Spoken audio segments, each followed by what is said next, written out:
सबैजनामा नमस्कार। नेपालमा सरकारी जागिर गर्ने सोचमा हुनुहुन्छ भने सरकारी जागिरको किसिमको बारेमा आज म कुरा गर्नेछु र बढी फोकस म एफएमटीसीमा अर्थात् खाद्य व्यवस्था तथा व्यापार कम्पनीमा निर्भर भएर कुरा गर्नेछु। सरकारी जागिरतर्फ निजामती लोकसेवा अन्तर्गतको एउटा र लोकसेवा लिने अर्को संगठित संस्थानको 106 वटा र तेस्रो सुरक्षा निकाय, अन्य शिक्षक सेवा, टियु सर्भिस कमिसन भनेर हुने गरेको छ। जस अन्तर्गत आज म कुरा गर्नेछु खाद्य व्यवस्था तथा व्यापार कम्पनी जुन चाहिँ संगठित संस्थानभित्र पर्दछ।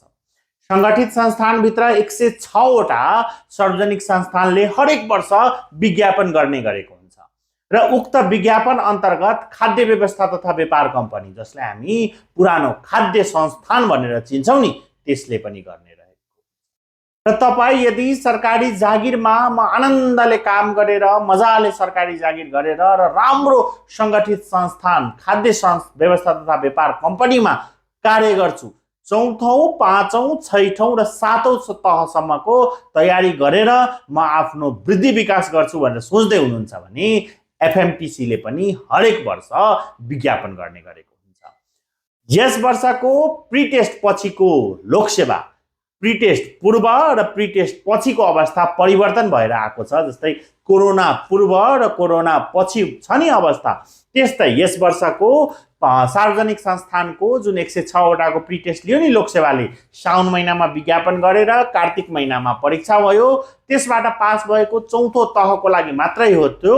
त्यसपछि विभिन्न विज्ञापनहरू भइरहेका छन् जस अन्तर्गत सार्वजनिक संस्थानको नेपाल राष्ट्र बैंकको ठूलो विज्ञापन आयो, नेपाल टेलिकमको विज्ञापन भइसकेको छ जसको फारम भर्ने समय छ, कर्मचारी सञ्चय कोष, नागरिक लगानी कोष, एसएसएफ, त्यस्तै डीजीसीएफ हरूका विज्ञापनहरू पनि खुलिसकेको जानकारी तपाईलाई होला। अबको समयमा खाद्य व्यवस्था तथा व्यापार कम्पनीको पनि विज्ञापन हुन्छ। सिलेबसहरू गत वर्ष मात्रै चेन्ज भएको, सिलेबसहरू सजिलो रहेको, कम्पिटिसन कम रहेको खाद्य व्यवस्था तथा व्यापार कम्पनीको पनि तयारीमा जुट्न सक्नुहुनेछ। स्मार्ट जीकेले यही 21 गतेदेखि नयाँ कक्षा सुरु गरेकोले तपाई आजै कक्षा जोइन गरी तयारी सुरु गर्न सक्नुहुनेछ।